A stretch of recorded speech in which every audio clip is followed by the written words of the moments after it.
Ciao a tutti! Benvenuti sul mio canale, Segreti Turchi. Tutti i dettagli sono nel video di oggi. Se vi piace, un vostro like e l'iscrizione al canale fanno la differenza, e se volete sostenerci ancora di più, trovate il pulsante unisciti proprio sotto. Grazie mille, e cominciamo. Nel crepuscolo dorato di una sala dove brillavano lustrini e aspettative, l'arrivo di Demet Özdemir è stato una lezione di misura e magnetismo. Quella che sembrava un'altra tappa nel circuito mondano di Istanbul si è trasformata in un piccolo enigma pubblico, che i social non smettono di srotolare. La scena incriminata resta scolpita nelle foto, il nero satinato dell'abito cadeva con grazia, il trucco era lieve, l'atteggiamento sicuro ma non ostentato. Eppure, a rubare ogni sguardo è stato un dettaglio minuscolo e potentissimo, un bracciale d'argento, lavorato con una cura che suggeriva l'unicità. L'oggetto scintillava il giusto, e il modo in cui Demet lo sfiorava, in un gesto istintivo e ripetuto, dava l'impressione di un messaggio muto, di una storia che nessuno aveva ancora il coraggio di formulare ad alta voce. Tutto è iniziato in un luogo dove l'estetica incrocia l'attenzione mediatica. Il lancio di un progetto che ha riunito volti noti, giornalisti e fotografi. I riflettori inseguivano l'immagine d'insieme, la silhouette del vestito, la compostezza della postura. Ma, come spesso accade, sono stati i dettagli a sovrastare il quadro. Il bracciale, incastonato e non riconducibile a una produzione di massa, richiamava un talismano, qualcosa con un'origine più intima che commerciale. Nel giro di poche ore, quelle immagini hanno iniziato a rimbalzare da profilo a profilo, e insieme a loro è esplosa la domanda che alimenta titoli e thread di opinione. Quel bracciale è un regalo di Ken Yaman?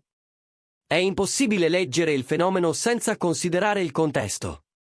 Negli ultimi mesi i nomi di Demet e Khan sono tornati spesso nella conversazione pubblica, rievocando una storia professionale che tutti ricordano e un'intesa che, stando a chi ha osservato da vicino, non si è mai dissolta del tutto.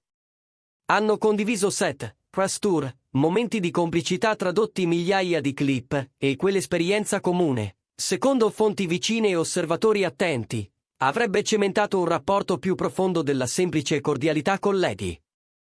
La natura del gioiello. Se diamo credito ai sussurri che circolano tra amici di amici e confidenze filtrate con cautela, punta verso un'origine simbolica, un acquisto durante una breve fuga in Cappadocia, terra rinomata per la sua aura romantica e per la capacità di trasformare l'ordinario in leggenda personale. Le voci dicono che una bottega artigiana, nascosta tra pietra chiara e vento, avrebbe creato quel pezzo su richiesta, con un disegno che solo in pochi sanno decifrare. A complicare il racconto c'è il modo in cui Demet gestisce i riflettori, elegante, misurata, deliberatamente schiva. Quando un cronista le ha chiesto l'origine del bracciale, lei ha liquidato l'interrogativo con poche parole. È un pezzo che mi piace, non ha altro significato. Una risposta che invece di chiudere il discorso ha sparso altra benzina sul fuoco. L'ambivalenza di quella frase ha incendiato l'immaginazione dei follower, che hanno letto in quelle sillabe un tentativo di proteggere qualcosa di ancora fragile, o una strategia per difendere la porzione privata di una vita che il pubblico prova sempre a scardinare. È il gioco antico del non detto, il silenzio spesso parla più di quanto si creda. Ma più delle frasi, a parlare sono stati i gesti. Telecamere e testimoni convergono su un fatto: nelle settimane precedenti, Khan e Demet sono stati visti uscire da un locale di Istanbul, affiancati, con quella naturalezza che mal si accorda con l'etichetta del solo amici. Non c'era teatralità, non c'erano grandi fughe. Solo due persone che camminavano vicine, come si fa quando la distanza è una formalità. I fan, sempre attenti al battito dei feed, hanno poi notato i segnali digitali, la costanza dei like incrociati, commenti brevi ma allusivi, piccole coincidenze orarie. Indizi minuscoli, certo, eppure in serie diventano una traccia. Ne è nata l'ipotesi di una connessione che vada oltre l'amicizia, suggestione che i diretti interessati continuano a ridimensionare con fermezza. La versione ufficiale resta quella di un legame affettuoso e rispettoso, niente più. Sincera? Strategica? Probabilmente entrambe le cose. L'industria dello spettacolo contemporaneo pretende spesso una navigazione attenta, tra la tutela della privacy e la pressione incessante del racconto pubblico. Al di là del brusio, ciò che affascina è la capacità di un oggetto così piccolo di amplificare la percezione collettiva. Quel bracciale ha spostato lo sguardo dall'abito e dal trucco a un simbolo tacito, che in molti hanno interpretato come il segno di un'intimità condivisa. Alcuni cronisti di costume hanno ricordato che non sarebbe la prima volta che un gioiello agisce da testimone silenzioso di un sentimento. Le storie del cuore sono piene di mediatori materiali che, una volta comparsi in scena, prendono vita propria e moltiplicano i significati. Intanto, le piattaforme digitali sono diventate tribunale e cassa di risonanza. Sono fioriti collage fotografici che mettono a confronto momenti lontani, analisi del contesto, paragoni azzardati, commenti che oscillano tra la tenerezza e il rimprovero. C'è chi scrive, non è solo il pezzo, è il modo in cui lo indossa, sintetizzando il cuore della questione. Il bracciale diventa così un mediatore di interpretazioni. È moda, talismano, segnale privato o tutto questo insieme? La risposta dipende dall'osservatore, e nella nostra epoca ogni simbolo vive tante vite quante sono le proiezioni che gli attribuiamo. E Khan. Anche lui ha coltivato l'arte del non detto. Nei giorni successivi all'evento, si è fatto vedere concentrato sul lavoro, rigoroso nella routine, ma non ha schivato alcune domande. A chi lo incalzava, ha risposto con un sorriso corto e una frase neutra: non commento la vita privata. Un evergreen che, lungi dal troncare le ipotesi, le rende ancora più elastiche. Perché il pubblico non si nutre di certezze, bensì di possibilità. E quando le possibilità hanno il volto di due persone che hanno già dimostrato di saper incendiare l'immaginario, ogni dettaglio diventa combustibile.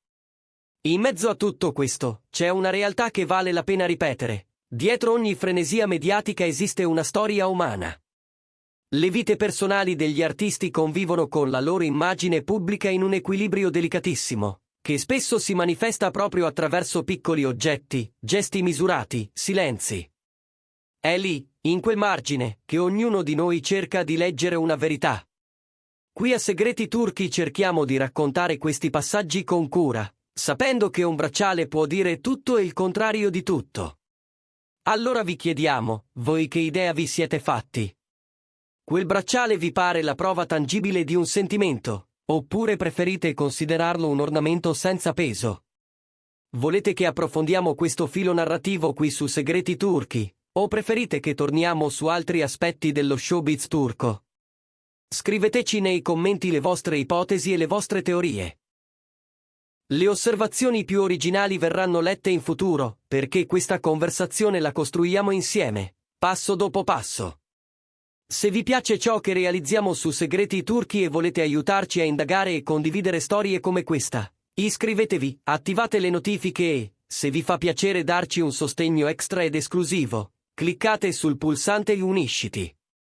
La vostra partecipazione non solo alimenta il dibattito, ma ci permette di produrre contenuti più lunghi, curati e documentati. Prima di chiudere, vale la pena ricordare che la cultura dello spettacolo vive di due forze in apparenza opposte: esposizione e mistero.